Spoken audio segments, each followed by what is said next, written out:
Hello, my name is Gary Mansfield, and this is a bonus episode of the Ministry of Arts podcast. Now, as ever, let's begin by banging these bongos.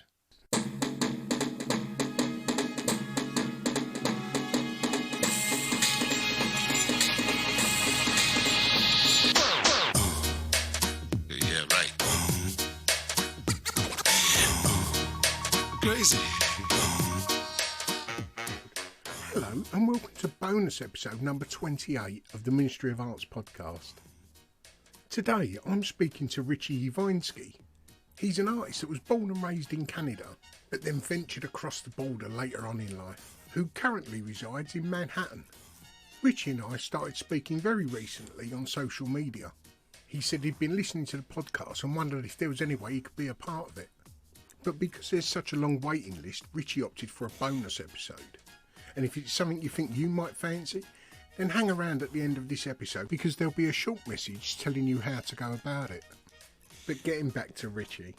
Ritchie generally works in collage, with its main image being an iconic cultural figure. But I'm going to stop myself there because I don't really want to tell you too much about his work, because he's the best person to do that. So please, come along with me and take a trip across to Manhattan to meet Ritchie Iwański. Hey, how are you, man? You good? I'm good, man. I'm really good. I'm just out here in New York. I'm doing my thing, and I'm very excited. I've got a lot of things on the horizon, so I'm all right. And how's things in Manhattan today? Things in Manhattan are beautiful. It's a very good day. It's a bit more sunny than usual. I mean, February is a very gloomy month, but we're getting through it. I understand you're from different shores. Yes. I mean, I've had a very colorful past in reference to my different points of origin, but really, Canadian born.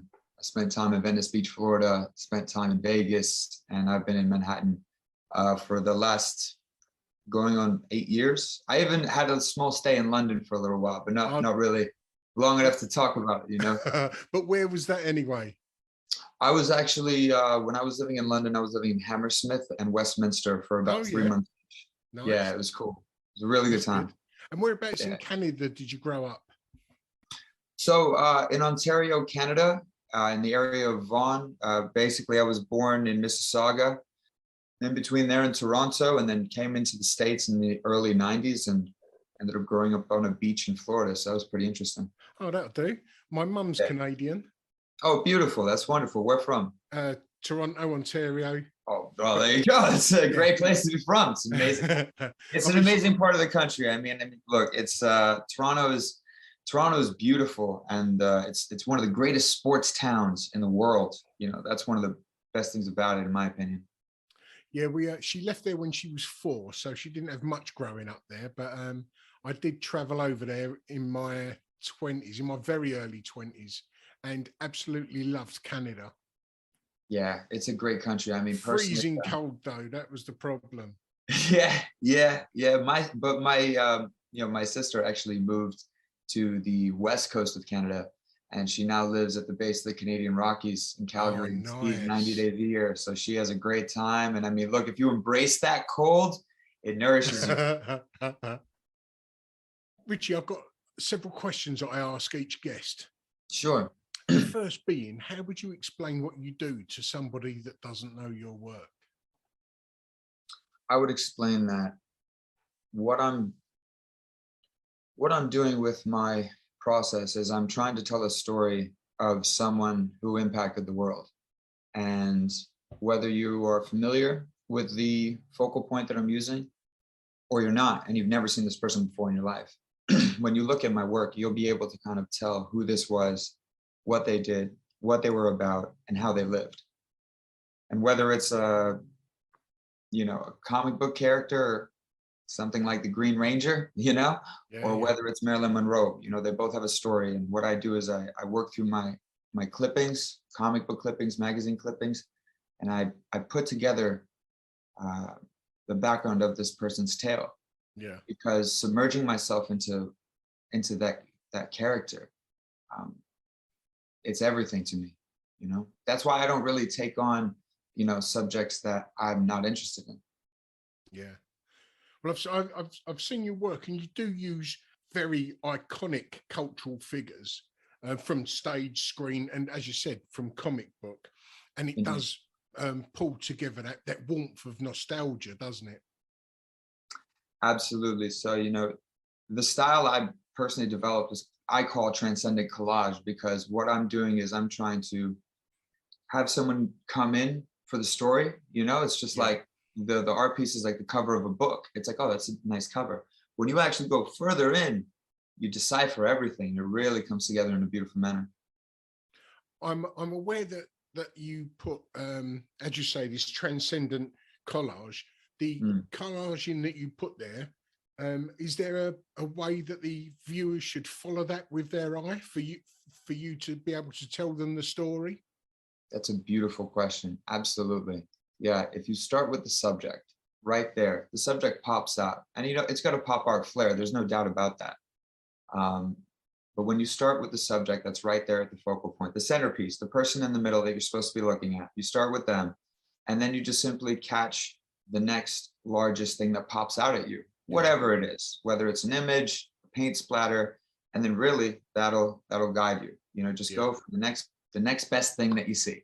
So you've literally got the image in front of you, and then you're looking at their background. That's right. That's right. And that's how you get submerged, because literally what you see is you see the main subject, and then if your eye, wherever your eye deviates next, there's no wrong place. Wherever your eye goes next Yeah. is where it's supposed to be. It's all part of that story, part of that journey, right? Absolutely. And it's also what's really great about my work is it's the person's own journey of how they find out about that person. Yeah. Because look, if you're looking at a Marilyn Monroe piece or Beyonce or whoever it may be, but with Marilyn Monroe, for example, if your eye goes to the focal point and then you look to Playboy, and your mind's going to go down that route. But if Of you look course. to, the Gossip magazine from 1950, your mind's going to think of Gossip. It's just everyone's different. So the way that they perceive art is different. So. Talking about you personally, did you Mm. have creativity in the home growing up? You know what? Not in the traditional sense. My father was a pastry chef, Oh, and nice.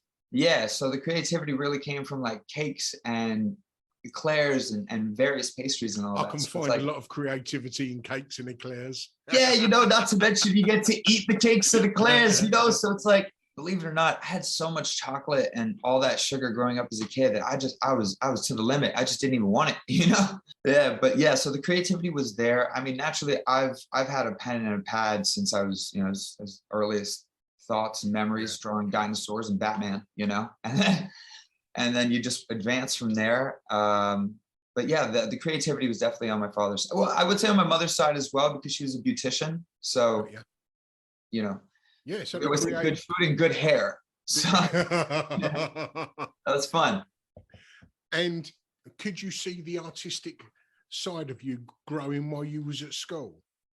Yes, it was not nurtured, but I could see it growing. Yeah. And I presume you didn't study it later on at university? You know what? I actually did. Okay. Yeah, I did. I definitely dove in. It wasn't my major. I actually went to school for sound design and sound engineering. Yeah. But the fun little thing there is I actually went on tour with a band and realized how much I did not want to be in like music and touring. It's like it was one of those things where you have to try it to really know if you want it or not. And wow, I did not want that. Pardon me. No, you're quite right. I really did not want that situation. But at the end of the day, things worked out. Things worked out for me very luckily, because I paid attention to those classes in university. And even though I didn't really go for it as a major, it definitely helped foster some of the methods that I use. But to be honest with you, the most impactful art class I ever had was in the 3rd grade.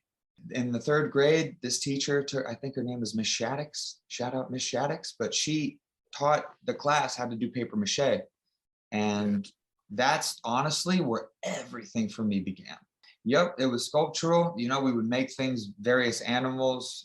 We would cover various things that, like a basketball or soccer ball, and just like paper mache it and be like, now look, now it's covered in newspaper, and you can draw on it and paint it and make it an animal. And it's just like that. Whatever that did to my brain, it stuck with me the entire way, even to this day. Superb. It's amazing how those little seeds can be sown and we can trace our journey right back to those seeds, isn't it? That's a blessing. It truly is. And the fact that we have the foresight to be able to reflect, to do that, that's really good, because it's so important to look back on your own life and your own journey to see where you are, why you are, how you are, and that'll show you where you're going to go. Yeah. When did you start creating artwork more than just a hobby, but to try and sell and to become an artist? I tried to initially sell my work 10 to 11 years ago. I remember I basically just had a bunch of comic books. I was a comic book collector and I love comic books. And I was so tired of seeing this comic that was so great just closed and put away. Yeah. And essentially, I said, that's not going to happen. I rip open this comic, I rip it up to pieces, and then I ended up collaging it on a canvas. And I did several more after. And then there was an art fair that happens monthly in Las Vegas, where I was living at the time. It's called First Friday. I went down there and just started trying to sell some pieces on the street. And that worked out. I think it made like $50. Yeah, it was pretty good because I couldn't afford a booth in the fair, but I could sell in the street outside the fair, Superb. And I actually did that 2 or 3 times in situations where I really needed some cash. I just make what I can make, and I get out there and I'm just like, okay, the timing's right. Let's do it. Let's do it. Oh yeah. But then, the great thing is there is that your friends that really want to see you win, they start wanting to support. And, I remember the first friend that I sold an art piece to was a Batman, and it's to my dear friend, Alyssa. And, she loved it. And, just ever since then, I've had great support. And then my friends, they like the work, they end up ordering pieces, and it just it flows, naturally. And I've still had that method to this day. And how do you sell your work generally, Ritchie? Is it from the wall itself or social media, your website? Yeah, so there's a few different avenues. For original artworks, I normally work directly with my galleries. I'm represented here in New York in Decor Gallery and McLeod Gallery. Nice. And then, and then I'm also represented in Chicago by David Leonardis Gallery. And I also have a piece at the Rotafughi Gallery, which is good.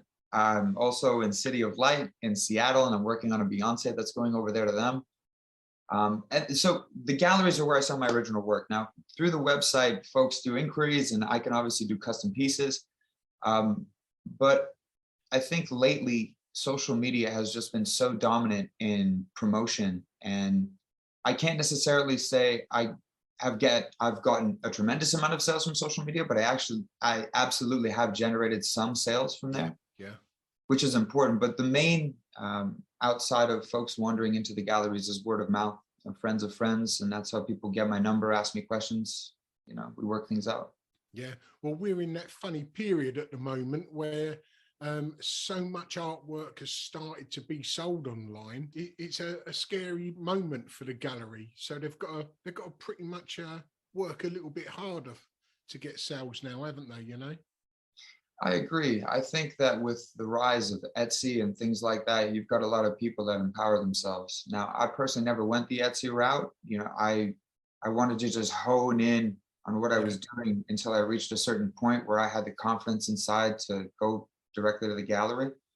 But look, any path that anyone feels is right for them, on the inside, Of course. Yeah. And honestly, I wanted to go the traditional sense because I'm a traditional kind of guy, but I really believe in this radical guerrilla marketing on advertising online. So I think the appropriate way forward is a mix of let's stick to traditional values, but apply new methods. Yeah, of course. And which piece, Ritchie, do you think has got the strongest emotional connection that you've created, whether it be to you or to the viewer? That's a fantastic question. Well, Gary, I'd have to say, immediately what comes to mind is my Frank Sinatra, because my Frank Sinatra is just such a playful piece. It's just so inviting. It's so warm. It's so welcoming. It's a tale of somebody who lived a great life and a celebration. I think the one great thing about all my pieces is that you see how I splatter paint, and that is actually in representation of like confetti, because every single one of these pieces is supposed to be a party. And Sinatra definitely knew how to throw a party, didn't he? That's for sure. Oh yeah, I mean, my father was a huge Sinatra fan, you know, chairman of the board and all that. And it's just like, I remember when Sinatra died, my dad was really sad, you know, because my dad used to live in Italy for a while. My father lived in Napoli when he was younger. What immigration from like Poland, I think he lived in Italy for a while. But yeah, you know, he loved Frank Sinatra, and I was always a part of the house. And so when I had the commission request for that piece, it was, yeah, it was a joy, tremendous joy, you know, and it brings out exuberance and happiness and think, because it reminds me of the Vegas days and the way that, like, you know what, live your life, have your fun, do your thing, enjoy yourself. And you mentioned that you're represented by a few galleries in New York, Chicago, Seattle. You mentioned to me offline that you was coming to the UK soon. Are you seeking representation in the UK? I absolutely am seeking representation in the United Kingdom. And I'll tell you what, whether it be Manchester, Reading, Leeds, London, it's fine. You know, I am seeking to get my work across the pond because I have a tremendous love for England. I'm a Man United fan all the way through. That's what's taking me over there. I'm actually going to a Man United match to see them play Southampton. It's my first match to see the Premier League live. I'm so excited. But so the representation, like I've done exhibitions in London at the Boomer Gallery in central London, you know, which is great. I've done exhibitions in Cannes in France. You know, I'm working on representation in Normandy, but really when it comes to the UK, why I love it so much is that it's English speaking Europe. And I know that's an oversimplification. Yeah, not to mention the fact that I think I like your guys' accent and I think you guys like our accent. So that's fun, you know? Well, I think you in the UK, in Europe, we can travel for 60 miles and it's a different language. I mean, look at the Welsh, right? and I would love to be in Wales, by the way. I love Wales. And I'll tell you right. So, I mean, look, when it comes to representation in the UK, I hit the ground running, just like I did in Chicago and Seattle, you know, and I can't say that I really hit the ground running the last time I was in London because I was so focused on the exhibition. But I know this time around, I'll have more time to really pop in to see galleries that kind of fit my style and what I'm doing. And if we can forge a partnership, that would be beautiful, you know, because are you bringing work with you, Ritchie, or would it just be like images to show the galleries? So what I normally do is I go into the gallery with an iPad, because if I walked in there with everything rolled up or with a bunch of canvases, they'd get out of here, buddy. Yeah, you know what I mean? Out the door. What are you doing? Who do you think you are? We didn't make this order, you know. But if I go in there with an iPad and smile and a good attitude, you know, that's the best way to do it, in my opinion. Yeah. Would it be worth contacting them before you get there and like from the US and just say that you're coming over soon and you'd like to talk to them? And that's a part of like my research process. So how that goes, and I'll kind of dive into what I did in Chicago, and this is definitely more applicable to what I'll aim to do in London. But you get a roster of the top, let's say 20 to 30 galleries that you think would fit your style. Yeah. And I wouldn't necessarily even hone in on, you know, upper tier. And I wouldn't even necessarily hone on one city, for example, like London. I'll cut across London, Manchester, and let's just say Liverpool, for example. Yeah. And like, I'll take the top 10 galleries in each one that I think fit my mold. From that top 10, I'll narrow it down to the top 3 that I really think that are exactly like we can forge a partnership. Now I'm looking at a list of 9 or 10. Out of those 9 or 10, I'll follow on Instagram, on Twitter. I'll reach out, message on Instagram, perhaps email, whichever one seems like they are geared more towards, because a lot of the websites will tell you, like, reach out to us on Instagram, send us an email. And then from that point, if they respond, fantastic. I try to set up an appointment. In Chicago, nobody responded, so I just had to walk in everywhere. That's fine. If they don't respond, you know, these folks are busy. They have a lot going on, and I understand that. But at the same time, I have an objective, and I'm going to do my best to achieve my objective. So, of course, you're not traveling 3,000 or 4,000 miles to go knocking on doors that aren't going to open for you, right? I mean, the fish and chips are great. I love the beer. You know, the pubs are fantastic. But like, yeah, I'd love to see some success while out there professionally. I Yeah. really would. I really would. And I know that I will. I have friends that are, doing their best to, point me in the right direction for XYZ, but my research really is what gets me the furthest. And me identifying the correct locations and then boots on the ground, going in there, like I said, cheerful attitude, be okay with the no, be okay with them literally saying, Oh, of or course. not Yeah. even, yeah, no eye contact. I'm sorry, we're not interested. There's the door. And that's fine. That's fine. That'll do, yeah. Thick skin is what's needed in the game. But coming to the UK with a mission is the best idea. Ritchie, this is a question that I ask each guest. If there was you and 5 other artists, past and present, what would your ideal group show be? You know what? My ideal group show, thinking about that, I would say Andy Warhol, Yeah. top guy. Beyond that, Basquiat is a hero, especially here in the city. Then, if we're going to take it a little bit further back, not too far back, but a little bit further back, Salvador Dali, Yeah. amazing. Then, Pablo Picasso. Cool. Yeah, yeah. And you know what? I'll tell you, just in reference to how I came about those 4, with Andy Warhol, I can tell you that immediately that's pretty much where everything began. I fell into his work. I remember going into an Andy Warhol exhibit with my dear friend White Tiger back in Vegas, and that was just nuts. I mean, it just rocked my world. And then beyond that, with Basquiat, when I really moved to New York City, I understood. I got it. And I mean, the work. Superb. Yeah, the way that his work flows and it tells a story of life in the city. Yeah, yeah. It's pretty nuts. 30, 40 years later, and his work still has that power emitting off the canvas. Absolutely. Dali's depth of insanity is glorious to me. Like Dali is Walt Disney, and Walt Disney is one of the craziest people that was able to market themselves massively and be accepted ever. Yeah. So I would absolutely put Walt Disney in that roster as well, but I love Salvador Dali because that guy is really, he's out there. And then, when you go down to Picasso is just such a figure that, he never stopped questioning his own creativity and he never stopped pushing his own envelope. And that was really special. Yeah.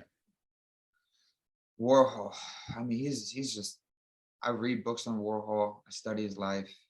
The guy works in marketing. He worked in marketing and advertising. I worked in marketing and advertising. It's just love that. And the bounds, limits with this man and what his mind could do. Yeah. He was next level, wasn't he? When I asked that question, he is the most popular Warhol. I can see that. Yeah, without doubt. Another question is, if you wasn't an artist, Ritchie, what do you think you'd like to be?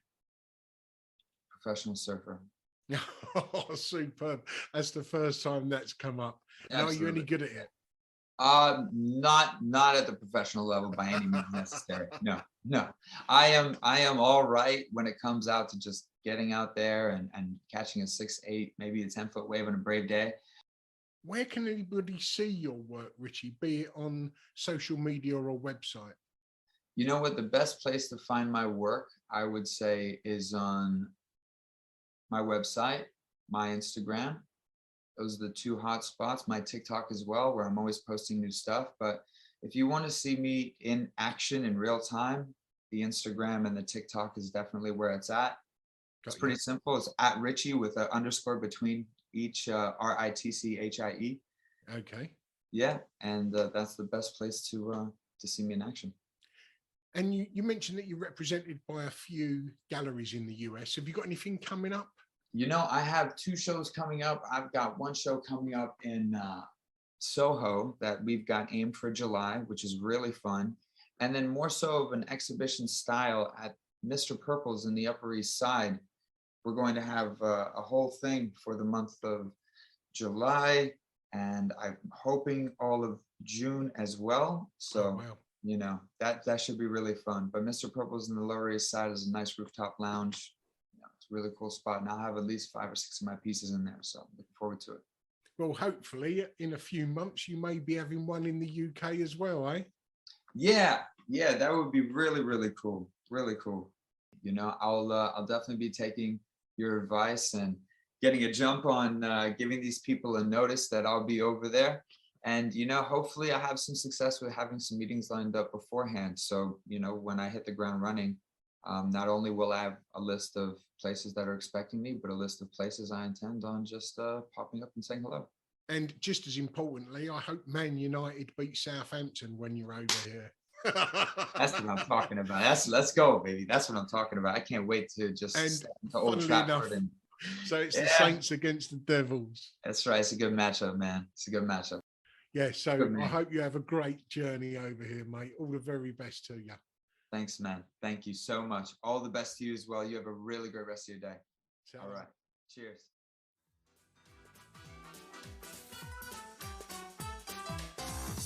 If you've got an exhibition or any other creative project within the arts, or even just want to promote your own artwork, you could do that in podcast form, similar to the one you've just listened to.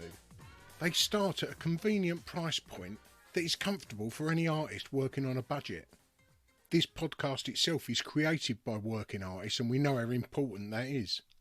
So to find out more information, you can email us on ministryofartsorg@gmail.com or on Instagram @ministryofartsorg. Ta-da!